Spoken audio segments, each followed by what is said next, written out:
आज हम पढ़ेंगे heating effect of electric current. Okay, what is heating effect of electric current?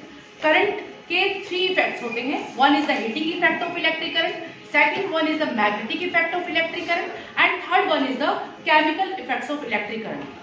So first of all we will take the heating effect of electric current. हम सभी ने देखा है, जब हम कहीं भी हमारे घरों में जो इलेक्ट्रिसिटी जब बनाई जाती है, किसी भी तरह का सर्किट बनाया तो उसमें वायर का यूज होता है, और ज्यादातर जो वायर यूज होते हैं वो कॉपर के होते हैं। किसके होते हैं? कॉपर के। ठीक है, कॉपर के होते हैं। कॉपर का जो सिंबल होता है वो सी होता है। अब इस कॉपर के वायर को जब भी आपने देखा, जब स्विच हम ऑन करते हैं तो हमने कभी नहीं, we have never seen that the copper wire gets hot, है ना, it's changing it's colour like red orange hot, है ना, कलर इस तरह का चेंज नहीं होता है। आग कभी भी हमने वायर में नहीं देखी। अपने घरों में, हमारे घरों में भी वायर लगे हुए हैं, हमारे घरों में भी एप्लायंसेस चलते हैं, electrical appliances, but we have never seen this kind of the things that वो जल जाए, वो लाल हो जाए, अरे तार लाल हो गया, ऐसा हमने कभी नहीं देखा। ठीक है, तो उसमें करंट पास हो रहा है, उसमें हमारा करंट पास हो रहा है। जबकि हम जो रूम हीटर यूज करते हैं, हम इलेक्ट्रिक केटल यूज करते हैं, हम जो दूसरे हम बोलते हैं इमर्शन रोड, पानी गर्म करने के लिए जो रोड यूज करते हैं, ऐसे बहुत सारे इलेक्ट्रिकल एप्लायंसेस है जहां पर हम एक दूसरे तार को यूज करते हैं जो गर्म लाल हो जाता है। ऐसा कारण क्या है? क्या कारण है कि वो तार लाल हो जाता है गर्म होकर के, जबकि कॉपर वायर लाल नहीं होता है? तो क्या देखा गया कि कुछ ऐसे एलिमेंट से, कुछ ऐसे मेटल से, 2-3 मेटल्स को मिला लेते हैं, उसको मेल्ट करते हैं, और मेल्ट करके फिर क्या करते हैं, उसके अंदर उसके वायर में करंट पास किया जाता है। तो जब एक स्पेसिफिक रास्ता है, अगर वो जगह ज्यादा होगी तो इजीली हम पास हो सकते हैं, लेकिन बहुत सारी चीजों को मिला के, बहुत लोगों को अगर मिला के हम उसी रास्ते से पास करें तो क्या हम इजीली पास होंगे? नहीं होंगे। हम पुशअप हो सकते हैं, धक्का खा सकते हैं, रबिंग होगी आपस में, फ्रिक्शन फोर्स होगा, गर्मी बढ़ेगी, है ना, टेम्परेचर बढ़ेगा, पसीना आता है, देखा आप लोगों ने, सेम ऐसा ही होता है। तो हीटिंग एलिमेंट्स बनाने के लिए क्या करते हैं, बहुत सारे मेटल्स को यूज करके उनको एक वायर बनाया जाता है, और फिर उस वायर को सर्किल के फॉर्म में, कॉइल के फॉर्म में बनाया जाता है, इसको हम एलिमेंट्स कहते हैं। वही काम आता है कि जब इस तरह के एलिमेंट को यूज किया जाता है, जब इस तरह के कंडक्टर को यूज किया जाता है, तो उसमें इलेक्ट्रॉन जो होते हैं वो एक्सेस होने के कारण क्या होता है, इनमें रबिंग होती है। क्या होता है? रबिंग होती है, फ्रिक्शनल फोर्स बढ़ता है, क्योंकि बहुत ज्यादा मेटल थे, 3-4 मेटल्स को बनाते हैं, कॉपर अकेला था, तो उसमें क्या इलेक्ट्रॉन इजीली पास होता है, तो केवल उसमें करंट फ्लो होता है। क्या होता है? करंट फ्लो होता है। जब हम मेटल्स, 2-3 मेटल्स को यूज करते हैं, तो वहां पर क्या होता है, वो रेजिस्टेंस शो करता है, वो इलेक्ट्रॉन को इजीली पास नहीं होने देता वो रास्ता, तो यहाँ पर रबिंग होती है, फ्रिक्शनल फोर्स होता है, और इसीलिए गर्म हो जाता है। तो इसे बोलते हैं हम heating effect of electric current.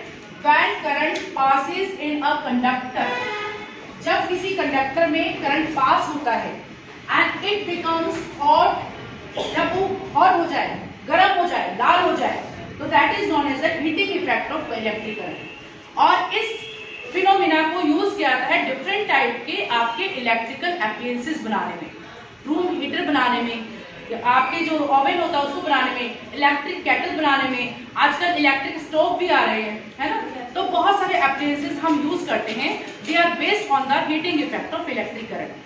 वापस से बोल रही हूँ, हीटिंग इफेक्ट क्यों होता है?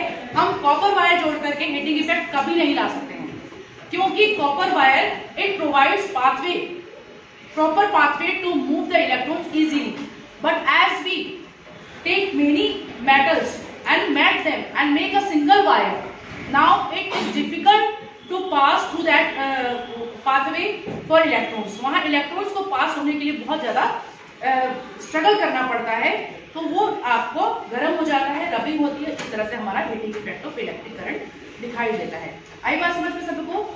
स्टॉप करें।